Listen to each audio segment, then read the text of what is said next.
Do not come between the Nazgul and his prey. So everybody is fleeing from the Nazgul just when they are near. You can imagine how courageous Erwin has to be to act like this.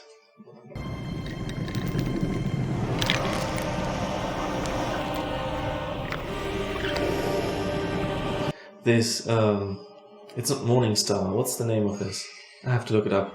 But the huge club that the Witch King is throwing, they kept making bigger versions of it. It started with being something that a man could swing comfortably, and then it got bigger and bigger and heavier, and in the end it was 3 times larger than what they first designed, and just this huge thing. Also her arm breaks here in this moment because it's so heavy. Not the actor's, but Eowyn's arm is so severely injured. Come on, you sea rats! Get off your ships! So again, at this point in the books, you have the host of Southern Gondor joining Aragorn, Legolas and Gimli, and they are attacking, and the ghosts are already freed. Die now.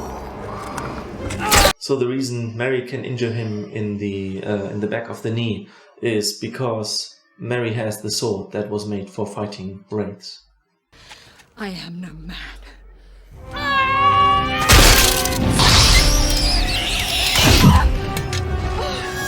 And both that injured the Witch King, or killed in Erwin's case, they fall under the shadow, similar to what Frodo received when he was wounded by the Morgul knife. So they're both in the danger of becoming a wraith. And now comes the scene where Legolas has this horrid archery form. 33! 34! Yeah, please don't shoot like that. Ripping the arrow away while releasing.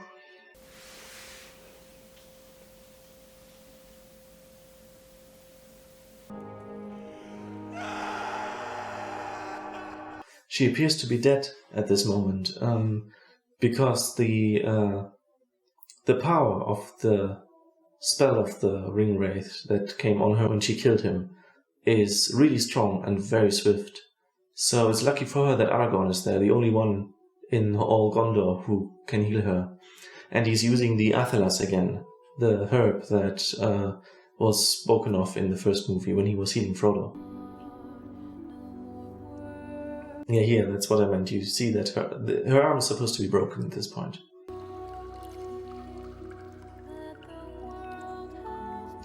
And here, Merry is found much later. So you will see Pippin in a minute taking care of him. But in the books, they are both brought into the Houses of Healing, and both are tended by Aragorn. And Aragorn tells to the Warden of the Houses of the Healing that Eowyn will need 2 weeks to recover, and probably even longer before her mind is fully free of the spell of the Witch King again and everything. And then he says, oh, and the Hobbit, probably 2 days he's fine. And that shows again how resilient hobbits are to the powers of evil. Merry! Yeah, so it's nighttime already and he's still searching for Merry. When you don't watch the extended edition, you might not notice the big time delay between these scenes, but here it's quite drastic. The small orc is called Shagrat, and he's the captain of the orcs of the Tower of Cirith Ungol, while the big orc, I forgot his name, but he is an Uruk. Uruk are tall orcs from Mordor, and he came from Minas Morgul because, as I said earlier, the Witch King of Angmar warned the guards at Cirith Ungol that there would be potential spies traveling. And so you have the normal-sized orc fighting against an Uruk, which is quite an unfair fight.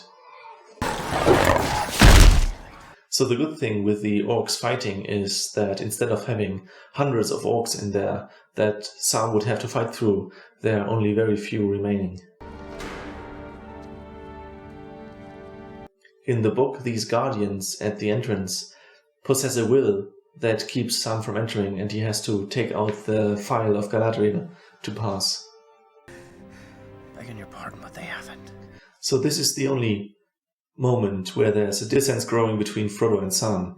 And that is because now Sam sees Frodo as the vile, tiny creature that's trying to steal the ring, while Sam sees himself as the Great Lord. It's not Frodo who is behaving strange here, it's Sam being influenced by the ring to see his surroundings as menacing.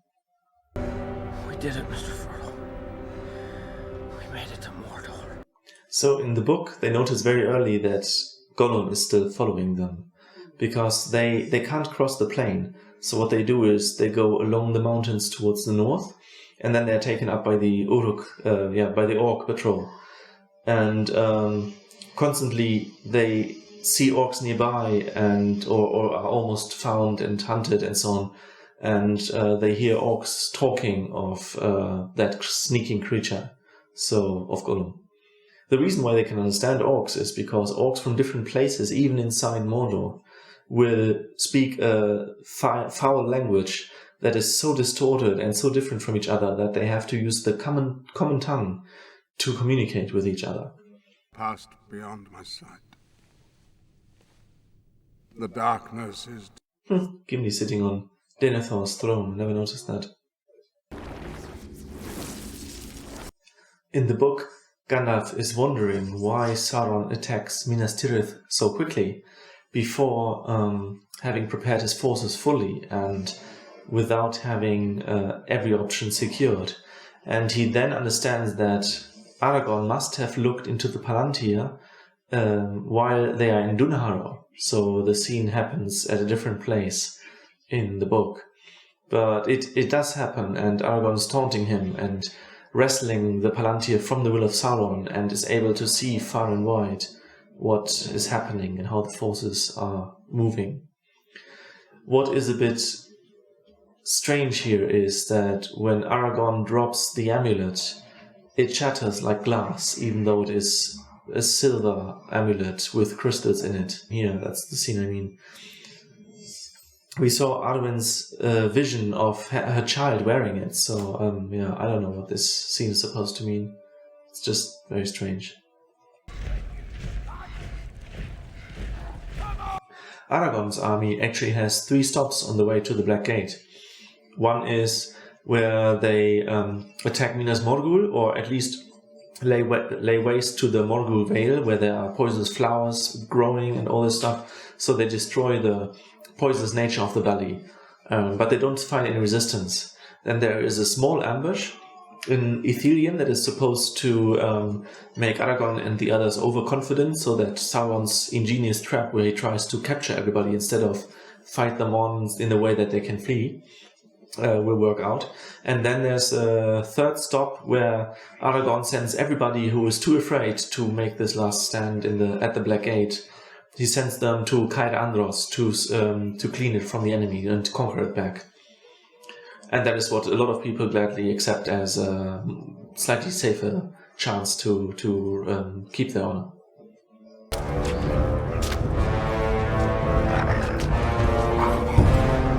You can already see the Black Gate in the background, and the situation where they're being pushed to the Black Gate is quite a disaster in terms of their strength, because they make a very large detour and they don't go the short way that you saw earlier, where they could already see from Cirith Ungol the mountain Orodruin, the Mount Doom. So what happens now is they take about 3 times the distance to get there, and they travel by road. And it's a bit easier to travel, I guess, but it's such a long distance that they are completely worn out.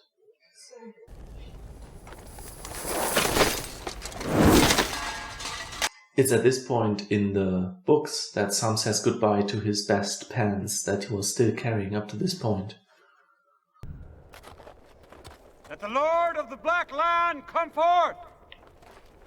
So the scene that you see here was actually recorded or filmed on an area that used to be a military training ground, and they had lots of explosives and mines that could be lying around, and they had some military experts clearing a large area, only for them to find out that the actors were riding in a slightly different direction. And so the military experts just held their breath until the scene was over and nobody exploded, which was quite a nice thing, I guess.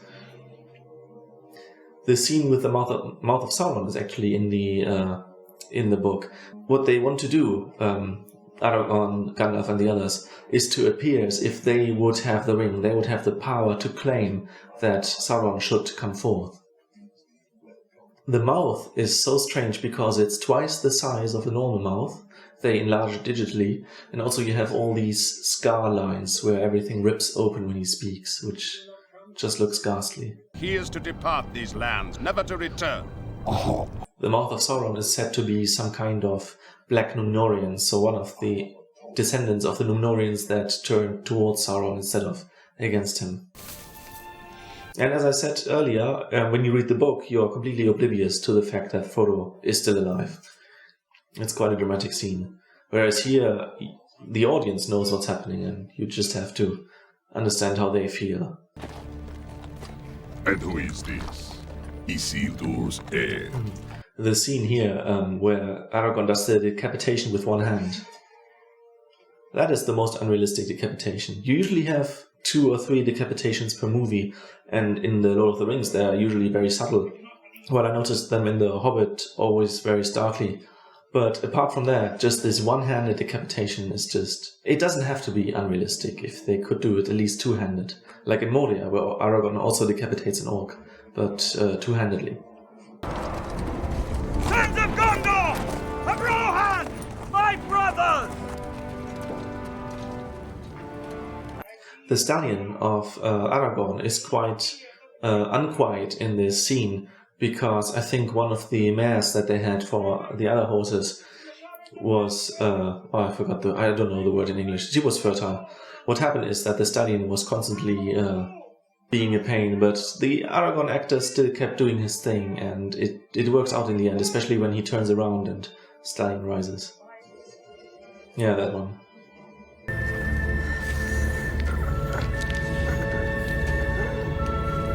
Actually, for Mount Doom, especially for the shots here where they look up the mountain, they used a real mountain, or even volcano, in New Zealand, but the mountain was holy to the local Maori tribe. You're not allowed to depict the peak of that summit, or you would defile its holiness. And what they did, what the filmmakers did, was actually replace the summit with a digital one, so that they would go out of this conflict of interest. And that is actually a really nice touch, that they cared so much about the natives' beliefs. And it's always a bit sad to see it when fans just go and take a picture of the mountain and say, look, it's Mount Doom. Because that's not what you're supposed to do, if you respect their culture. It'll be spring soon. The orchards will be in blossom. And the birds will be nesting in the hazel. It's the 25th March at the moment when Sam speaks.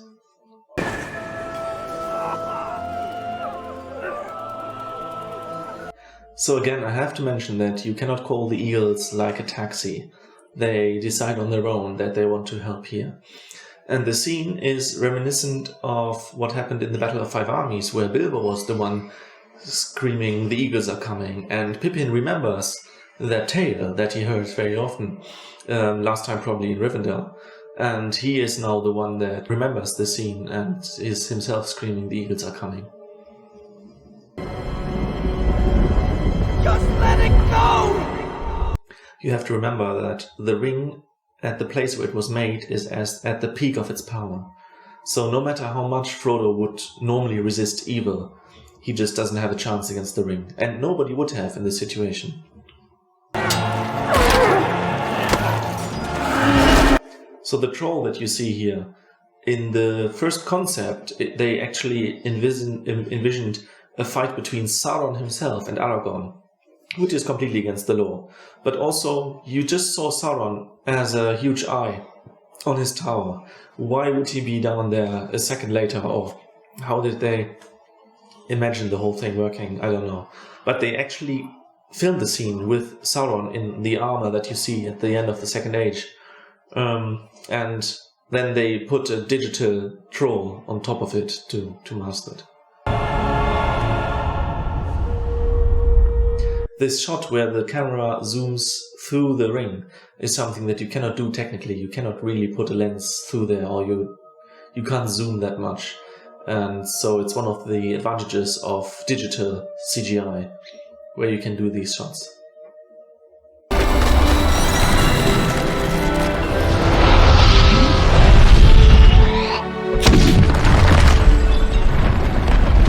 The way that Barad-dûr, the Dark Tower, is destroyed was made specifically so that it would least resemble the destruction of the World Trade Center, which only happened 2 years before the movie was shown first. So at the time when they were planning how to destroy the tower, they were really concerned that people would get flashbacks to the images of the World Trade Center. Also, the reason why all the area around the gate is destroyed is because all that area with the caves and the tunnels that were behind the gate to house all the legions, that was all made with the power of the ring. And so when the ring is destroyed, all that was made with the ring is destroyed as well. So the Nazgûl should already not be there by the time that the pieces of fire are flying. I just remembered seeing kind of up close that for some of the pickups, I think it was for the Two Towers, they needed Ian McKellen again, and they didn't have a beard ready, so they just told him to keep his normal beard on, which is quite a full beard, and they recorded the very close-ups just with his natural beard. Actually, Aragorn is now crowned king of the new unified realm of Arnor and Gondor, and restores much of its power together with Eomer, king of Rohan, in the years to come, so that they conquer parts of the south and parts of the east and also other lands. What is special about that is that when the last king of Gondor died, and there was no heir to be found, at least none that was close enough in kin, the then king of Arnor actually claimed the crown of Gondor, and it was a claim that was rejected by Gondor because they said that the two realms were separated for a reason by Isildur and Anarion in ancient times, and that they wouldn't want to have them reunited again. Now with the situation, however, that he's like the glorious savior, and everyone can see that the countries would benefit, especially the one that doesn't exist anymore, I don't know. They would benefit from new leadership and a new age of glory and joy. The situation has changed, so that's what they do. The song of Aragorn, that is High Elvish, and when I said in the first movie that they would only speak High Elvish once, I was thinking of the song, and I forgot the words that Frodo says towards Shelob. What Aragorn is saying here now, that is what Elendil said when he first set foot upon Middle-earth, and it translates to, "Out of the great sea to Middle-earth I am come, here shall I abide with my heirs until the ending of the world." Something which was quite correct, because the line is still alive so many thousand years later.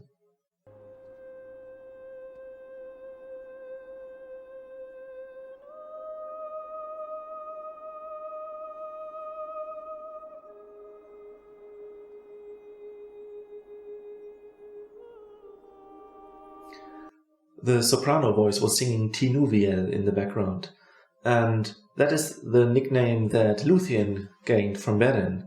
And it's always said that Arwen, being descendant, and Aragorn as well, of Beren and Luthien, that their love resembles the love of the First Age. That is one of the greatest love stories that was ever made in Middle-earth.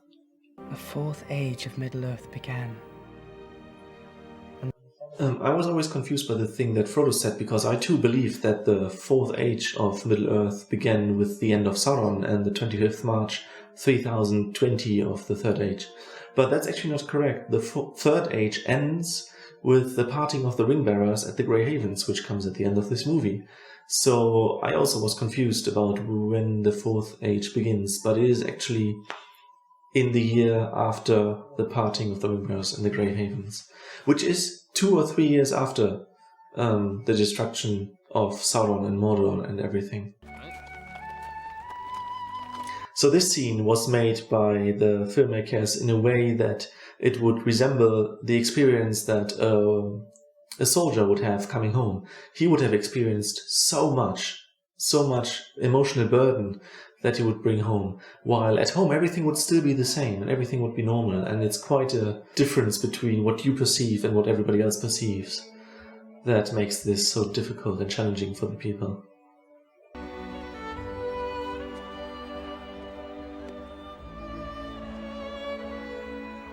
So the year after the fall of the Dark Tower was actually a year where a lot of blonde hobbits, which was a rare hair color before, were born, and Sam had a few children who were also fair-haired, as they say in English, blonde-haired. And Sam is the one who had the most children of all the characters who are part of the book. And but also Merry and Pippin married later. And Sam became the mayor, which is the chieftain of the Shire. They call it mayor. And I think he became it 7 times in a row until he retired, because he was constantly re-elected. While Pippin became the chief of the Tooks, which was the... I forgot the name, but the chief of the Great Smiles. And then Meriadoc was the lord of Bockenberg as well.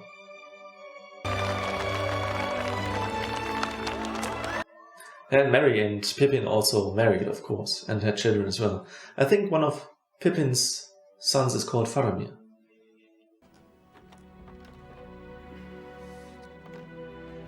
Frodo will feel the wound that he got on Weathertop, as well as the sting from Shelob for the rest of his life, which means that every half year he's suffering for a day, which is quite a nasty burden that he has to bear. A Hobbit's Tale by Bilbo Baggins. And the Lord of the Rings. So, the Lord of the Rings, in case you never noticed, is actually Sauron, because he is the master of all the rings that were made. A place on the last ship to leave Middle-earth. Frodo. So Bilbo has now, in age, overtaken Gerontius Took, who was called the Old Took, the oldest hobbit that ever lived before Bilbo. Bilbo is now 131. Sorry, Uncle. Also, Frodo tried to sneak out of the Shire for this occasion, trying to leave Frodo, Sam and Merry behind, but he tried exactly the same thing at the beginning of The Lord of the Rings, and it didn't work, and the same happens here. They notice that he's preparing to leave and join him, and that is pretty much how they find out that he's leaving Middle-earth. So in the back you can see Círdan the shipbuilder. He is an elf that was there before the First Age began, older than any of the others in the shot. Except Gandalf, of course. The time has come for the dominion of men. So the 3 Elven Rings lost their power after the One Ring was destroyed, because the nature of the One Ring was that it was binding all the other rings' power and being to itself. So that is why when the One Ring is destroyed, all the other rings are powerless. Do not sad, do not weep. The reason why Frodo and Bilbo are allowed to go over the sea to Valinor is because they were both ring bearers. And when you think about that, you will realize that Sam also was a ring bearer, though only for a very short time. And he is, if I remember correctly, also at the very end leaving Middle-earth and sailing to the west. And also Legolas, after he has lived a long time in Ithilien, where he establishes a place where elves can live. And in the end, he takes Gimli, who is at the brink of death because of his old age, with him. And it is said that Galadriel actually managed for him to be accepted into Valinor, the only one of all the dwarves. And she did that, of course, as a favor because she likes him so much. The last pages are for you, Sam. The book later became the Red Book of the Westmarch. The Westmarch was an area that was given to the Shire by King Elessar, who in the Fourth Age, because of the strong growth of the population of the Shire, actually created a new land between the Shire and the towers that were created by the elves. They are the Tower Hills, where the towers were standing, one of which used to have the main Palantir of all the 7. And so there is the Westmarch created, and A part of Sam's family actually gets the name Undertower. I think it's Undertower. I will look it up. But yeah, so that book becomes the book of lore and is filled with other things of knowledge, like the people of Numenor and tales from the First Age and stuff like that, all of which are found in the appendices of the Lord of the Rings. So even in the appendices, Tolkien still had a story of where the text came from, and he kept going with that throughout the Lord of the Rings. So the young girl, which is called Elanor the Fair, she gets an elvish name named after a flower that grows in Lothlorien.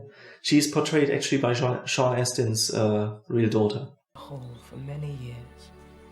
And I think that the other girl is the daughter, or is it a boy? But the other child is the child of the actress of Rosie Cotton, now Rosie Ganji. And you see that he's living in Bag End now, because Frodo gave over Bag End to Sam.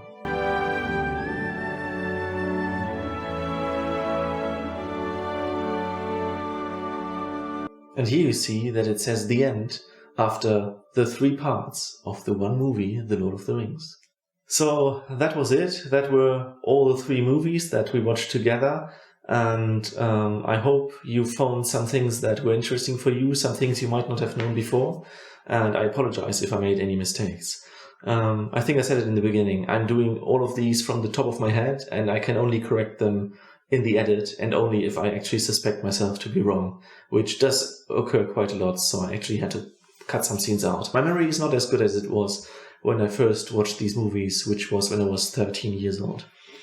However, I still love them. The books and the movies, they're just a masterpiece, and I love reading Tolkien. I have really a lot of his books. I think I have all of his books, except for 1 or 2.